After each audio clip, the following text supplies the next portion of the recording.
প্রপঞ্চময় মায়ায় আমাকে এমন ভাবে গ্রাস করিল, আমার যে চৈতন্য সত্তা জাগৃত হবার কথা ছিল আমি তাকে আর জাগাতে পারি নাই।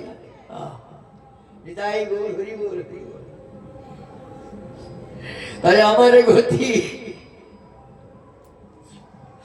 আমার গতি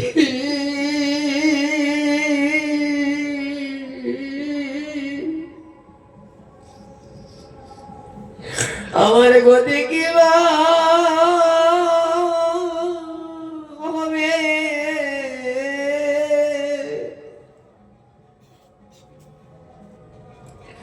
ওই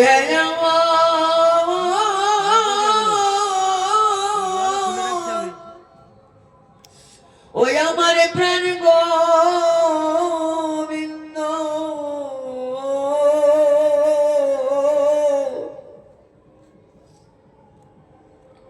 বলি আমার গতি, আমার গতি কি মা হবে?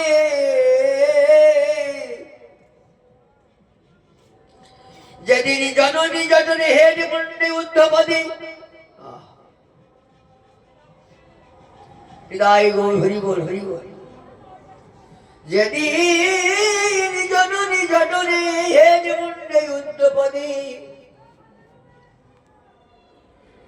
আমি যেদিন এত রতনা দাদনা পেয়েছিলাম, সেদিন তো প্রভু তুমি আমাকে দর্শন দিয়ে আমাকে সান্ত্বনা দিয়ে বলেছিলে, হে জীব তুমি যেন আমায় ভুলে যেও না। আমাদের কি মনে আছে এই কথা? যেদিন জননী জঠরে বিষম কারাগারে পেয়েছিলাম কত যাতনা, সেদিন বলেছিলাম প্রভু ভুলিব তোমার, আর কবু ভুলিব না।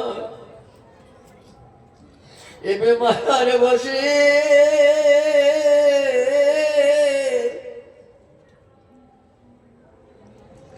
এবে মায়ার বসে বলে গেল,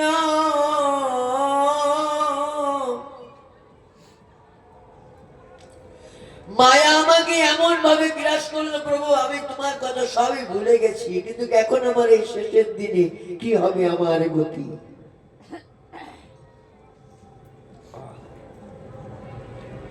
আমার এই ভাবনাটা, এই ভাবনাটা কেন আর একটু আগে আমাকে ডাকলো না?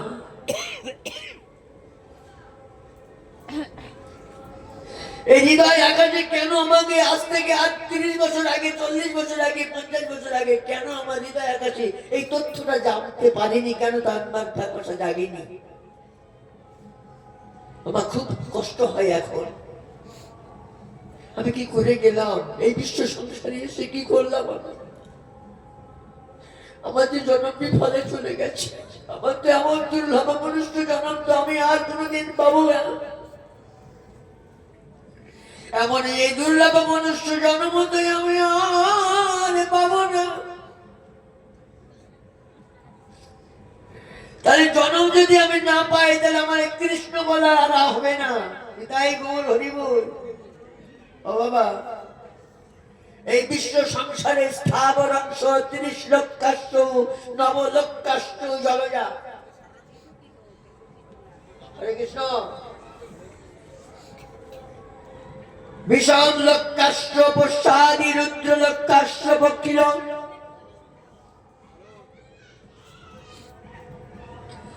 দশম লক্ষাশ্চ কৃমিকির চতুর্লক্ষ মানবা।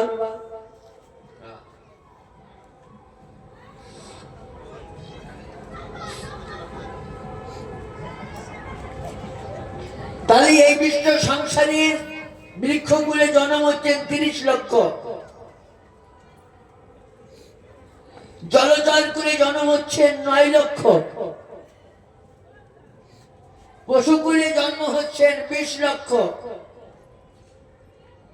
পক্ষীকুলে জন্ম হচ্ছেন ১১ লক্ষ, কৃমিকীট কুলে জন্ম আছেন 10 লক্ষ, এই হচ্ছেন 80 লক্ষ জন্মা। শাস্ত্র কি বলেছে জানো? শাস্ত্র বলতে এই 80 লক্ষ জন্মে কোন কৃষ্ণ বলার বদন নাই। এই 80 লক্ষ জন্মে কৃষ্ণ ভজনের দেহ নাই।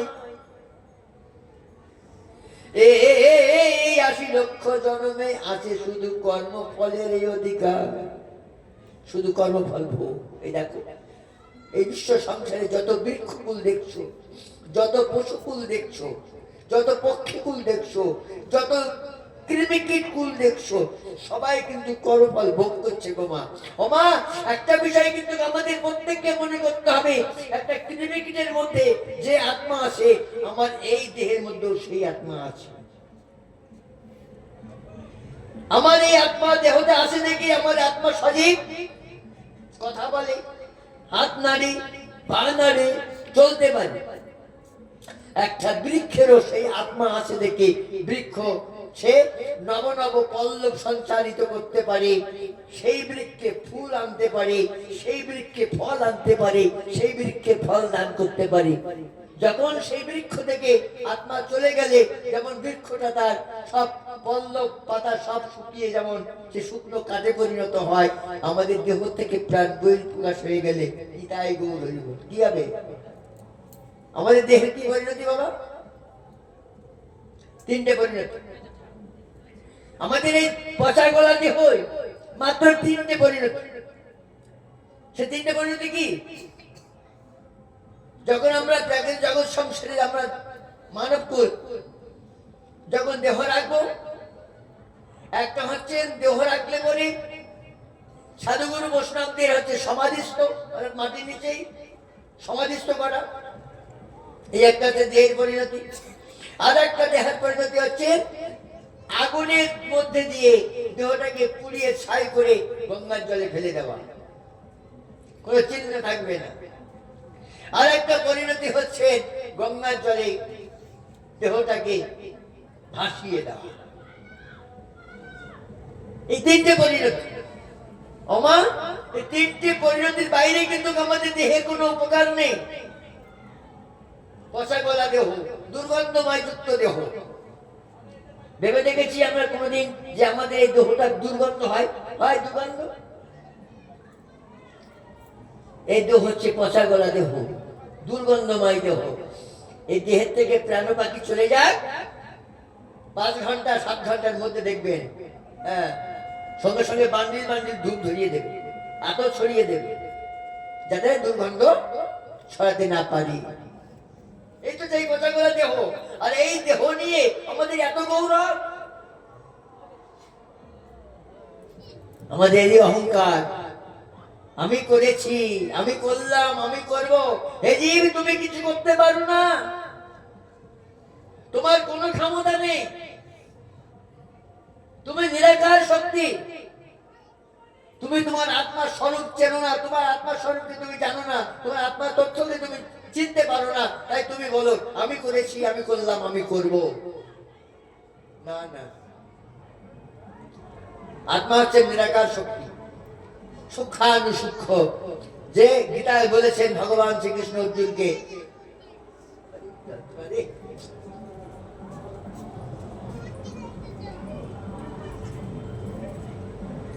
একটু দূরে নিয়ে যাও না মা, একটু দূরে নিয়ে যাও।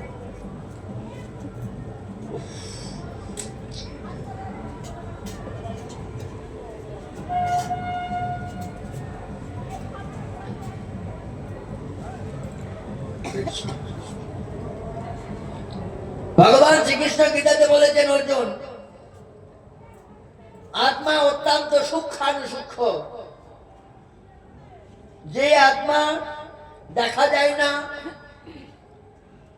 সেই আত্মাকে ধরা যায় না, অস্ত্র দ্বারা ছেদন করা যায় না, জল সিক্ত করতে পারে না, বায়ু শুষ্ক করতে পারে না, সেই অদেহ্য, অকেলেশ, অশুষ্ক, সেই নিরন্তর চিরশাশ্বত অনন্ত হচ্ছে তোমার আত্মা। সনাতন শিক্ষায়, চৈতন্য চরিতামৃতের সনাতন শিক্ষায় ভগবান শ্রীকৃষ্ণ শ্রীমান মহাপ্রভু সনাতন শিক্ষায় সনাতনকে জিজ্ঞাসা করলেন, সনাতন তুমি কি জানো তোমার স্বরূপ কতটুকু? এই চৈতন্য চরিতামৃত বলেছে। ভগবান শ্রীমান মহাপ্রভু জিজ্ঞাসা করছেন সনাতনকে, সনাতন ভুল হলো, শ্রীরূপ কাছে, শ্রীরূপ শিক্ষায় বলেছে। শ্রীরূপের কাছে বর্ণনা করছেন, শ্রীরূপ তুমি কি জানো তোমার স্বরূপ কতটুকু? শ্রীরূপকে বলছে। শ্রীরূপ বলছে, না তো প্রভু, আমার স্বরূপটা আমি কোনোদিন দেখিনি, আর আমার স্বরূপটা আমি জানতে পারি না আমার স্বরূপটা কি। ভগবান বলছেন, শোনো, তোমার স্বরূপ কতটুকু জানো? অর্থাৎ তোমার আত্মা কতটুকু জানো? একটা কেশের অগ্রভাগ, বুঝতে পেরেছেন কথাটা? একটা মাথার কেশ অর্থাৎ চুল, এই মাথার চুলের অগ্রভাগ, সেই অগ্রভাগকে সর্বপ্রথমে 100 ভাগে বিভক্ত করো। একটা মাথার কেশ, সেই মাথার কেশকে নিয়ে সর্বগ্রে 100 ভাগে বিভক্ত করো। তারপরে তার যে এক ভাগ, সেই এক ভাগকে আবার 100 ভাগে বিভক্ত করো। তার যে যতটুকু পরিমাণ হবে তোমার আত্মার, তোমার স্বরূপ ততটুকু তুমি ভাবা যায়। তাহলে যে সূক্ষ্মাণু সূক্ষ্ম আত্মা চিরন্তন শাশ্বত চির অনন্ত, যার হাত নেই, পা নেই, নখ নেই, চাক নেই, কান নেই, চোখ নেই, মুখ নেই, কিছু নেই, আত্মার কিছু নেই। যদি বলা হয় এই যে হাত নাচছে, পা নাচছে, আমি নাচছি, তো আমি না, আমি সত্তা আমি নয়, আমি সত্তা মাত্র দেহের স্বরূপ, এটা আত্মার স্বরূপ না। এই দেহটাকে বসবাস করবার জন্য যেমন একটা ঘর আছে, জাগতিক ঘর আছে, তেমন আত্মা অর্থাৎ সূক্ষ্ম আত্মা আমি তো সত্তা, সেই আমি সত্তাকে বসবাস করবার জন্য ভগবান আমাকে এই ঘরটা দিয়েছেন। তাই গৌর হরি, এই ঘরটা আমাকে দিয়ে দিল। এই ঘরটা দিল কি দিয়ে? যেদিন সেই জননী যতনে বিষম কারাগারে পেয়েছিলাম কত যাতনা, সেদিনই বলেছিলাম প্রভু ভজিব তোমায় আর কব ভুলিব না। এবে মায়ার বসে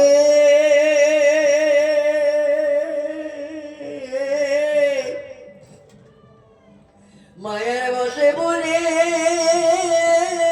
গেলাম আমি যে কথাটি আমি বলে গেলাম, এবে মায়ার বসে যে কথা বলে এসেছিলাম। কি কথা? এইবার শোনেন তত্ত্ব, আমাদের এই জন্ম তত্ত্ব কিভাবে হয়েছিল। আমরা যে গৌরব করি, মানব দেহের গৌরব করো না। মাটির দেহ, মাটির মানব দেহ মাটির ভাণ্ড, পড়লে হবে খণ্ড খণ্ড, খণ্ড হলে আর জোড়া লাগে না। হে মানব, এমন সুন্দর মানব দেহের গৌরব করো না। এবার শোনেন, যেদিন পঞ্চমাটি পঞ্চমুদে দেহ গঠন হয়,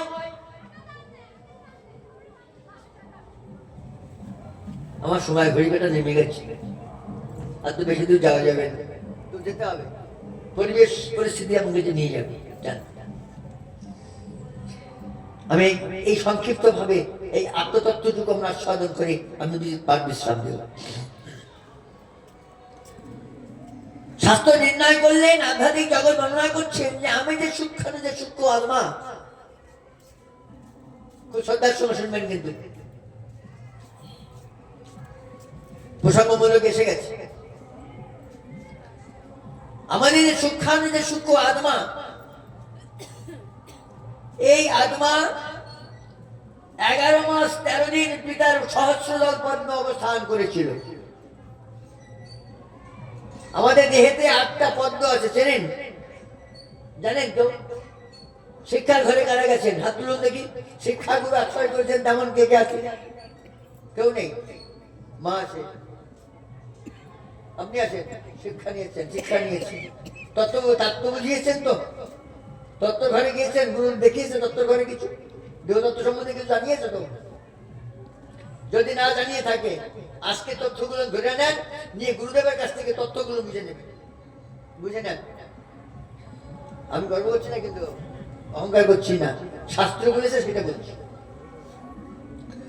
11 মাস 13 দিন আমাদের সূক্ষ্ম আত্মা পিতার সহস্রদল পদ্মে বিন্দুর মধ্যে অবস্থান করেছিলেন, বিন্দু রূপে।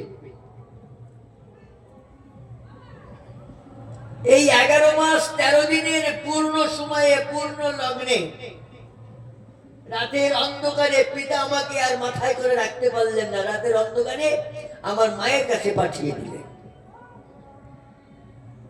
কখন যে আমার মায়ের কাছে আমাকে পাঠিয়ে দিলেন আমার বাবাও জানলো না, আর আমার মা যে কখন গ্রহণ করলো আমাকে মাও জানেনি। কেউ জেনেছিলেন? কেউ মা? আমি যখন এসেছিলাম তোমাদের কাছে, জেনেছিলে? কেউ জানো না। অত সহজ না। বিনা প্রেম সে নাহি মেলে নন্দনা। ওই তথ্য জানতে গেলে তাহলে আমার অন্য জায়গায় যেতে হবে, অন্য প্রসঙ্গে আমার ঘুরে আসতে হবে। সে জায়গায় জানতে গেলে আমার তথ্যের ঘরে আমাকে পৌঁছাতে হবে। দেখ সে জায়গায় তাহলে কি হলো না, সেই রাতের অন্ধকারে পিতা আমাকে মায়ের কাছে পাঠিয়ে দিল। মা জানলো কবে? 1 মাস পরে গিয়ে যে আমার কাছে কেউ এসেছে। ওমা, পরাশরমণি সত্যবতীকে শৃঙ্গার করে তার কাছে একটা পুত্র সন্তান রেখে গেল। সত্যবতী জানতে পেরেছিল, হে মুনিবার, আমি অবিবাহিত, আমি কুমারী, তুমি আমার গর্ভে সন্তান দিয়ে দিলে, এখন আমি কি করব? আর পরাশরমণি জেনেছিল যে আমি এর কাছে কিছু রেখে গেলাম। পরাশরমণি বরদান করলেন, সত্যবতী, যেদিন তোমার গর্ভের থেকে সন্তান গর্ভস্থ থেকে যখন এই বিশ্ব সংসারে আসবে, তার আগে এই নদীর মধ্যে একটা দ্বীপ হবে, সেই দ্বীপে এসে তুমি সন্তান জন্মগ্রহণ করাবে। সেই দ্বীপে তোমার জন্মগ্রহণ করাবে দেখে তোমার সন্তানের নাম হবে কৃষ্ণ দৈপিয়ান। আর সেই কৃষ্ণ দৈপিয়ান সাধনা করে, কৃষ্ণ দৈপিয়ান সাধনা করে ভগবান কৃপা লাভ করে ভগবত তত্ত্ব প্রচার করলে তিনি হবেন মহামুনি বেদব্যাস। সে জানতে পেরেছিল কুমারী, সত্যবতী কুমারী ছিল, মৎস্যগন্ধা। সে জানতে পেরেছিল আমার কাছে দিয়ে গেল কেউ পরাশরমণি, আর পরাশরমণি জেনেছিল আমি রেখে গেলাম। কিন্তু জাগতিক আমরা কি কেউ জানি? জানি না। জানলাম কখন না 1 মাস পরে। যখন এই 1 মাস পরে জানতে পারলো, তখন গোপনে গোপনে রাখতে লাগলো। এই কি গোপন থাকার জিনিস? দিন যত যায় প্রকাশ হলো। শাস্ত্র বললেন, পঞ্চমাসে পঞ্চভূতে দেহ গঠন হয়, 7ম মাসে সদ্গুরু পরমাত্মা রূপে সম্মুখেতে দাঁড়ায়। 5ম মাস যখন আমার বয়স হলো মাতৃজঠরে, ভগবান অপ্রাকৃত ভাবে, পরমাত্মা রূপী সাক্ষাৎ ভগবান অপ্রাকৃত ভাবে তিনি কি করলেন? ওই মাতৃ গর্ভ যশোরে তিনি অপ্রাকৃত ভাবে আমাকে 5টি তত্ত্ব দিয়ে একটা দেহ বানালো। 5টি তত্ত্ব কি? ক্ষিতি, অপ, তেজ, মরুদ, বন। এই 5টি তত্ত্ব দিয়ে শাস্ত্র বললেন 5ম মাসে পঞ্চভূতের দেহ গঠন হয়, 7ম মাসে সদ্গুরু পরম আত্মা রূপে সম্মুখে এসে দাঁড়ায়। কি সুন্দর কথা দিয়ে গেল। যখন এই 5ম মাসে আমার দেহ গঠন হয়ে গেল, আমি আসি মায়ের কাছে। কিভাবে আছি? হেট মুন্ডে উদ্ধপদে, আমার মাথাটা নিম্ন ভাগে আর পা দুটোকে ঊর্ধ্ব ভাগে, খুব সংকীর্ণ স্থানে আছে। এমন করে একদিন দুদিন যেতে যেতে যখন 7 মাস আমি, আমার বয়স হলো 7 মাস, অনেক তথ্য আমি রেখে গেলাম মায়ের মধ্যে, সব প্রকাশ করলাম। এই 7 মাস যখন আমার বয়স হলো মাতৃ গর্ভে, তখন সদ্গুরু পরমাত্মা, ওই দেখেন পরমাত্মা দাঁড়িয়ে আছে, পরমাত্মা সাক্ষাৎ তিনি আমার মধ্যে অর্থাৎ ওই জঠরে জঠরে প্রবেশ করে আমাকে দর্শন দিলেন। আমি দেখলাম কোন নয়নে? এই চর্মচক্ষু দিয়ে নয়, ভগবত তত্ত্বকে, ভগবানের স্বরূপ তত্ত্বটা, তাই ভগবান স্বরূপে আছে দেখে ভগবানকে চেনা যায়। ভগবান হচ্ছেন নিরাকার শক্তি, তাকে চর্মচক্ষু দিয়ে দেখা যায় না। এটা সাকার রূপ, আর ভগবানের আদি রূপ হচ্ছে নিরাকার রূপ।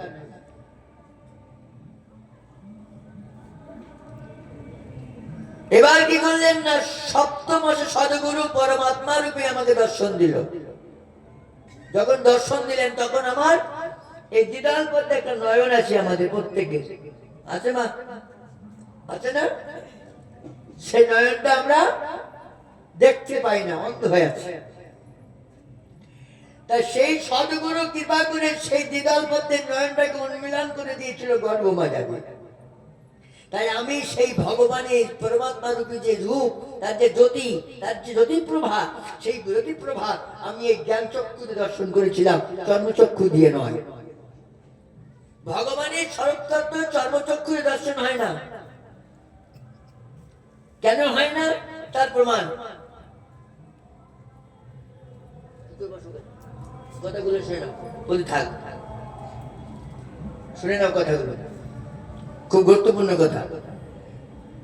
বহু পাঠক তোমাদের এখানে আসবে, দেখবো কোনোদিন সারা জীবনের মধ্যে এই তথ্য খুঁজে পাবে কিনা। হরে কৃষ্ণ। এবার কি করলেন না, 7 মাসে সদ্গুরু পরমাত্মা রূপে সম্মুখে দাঁড়ালো। স্বয়ং ভগবান পরমাত্মা যখন আমার সম্মুখে এসে দাঁড়ালো, তিনি নিজ গুণে কৃপা করে আমাকে এই দ্বিদল পদ্মের নয়নটাকে উন্মিলন করে দিল।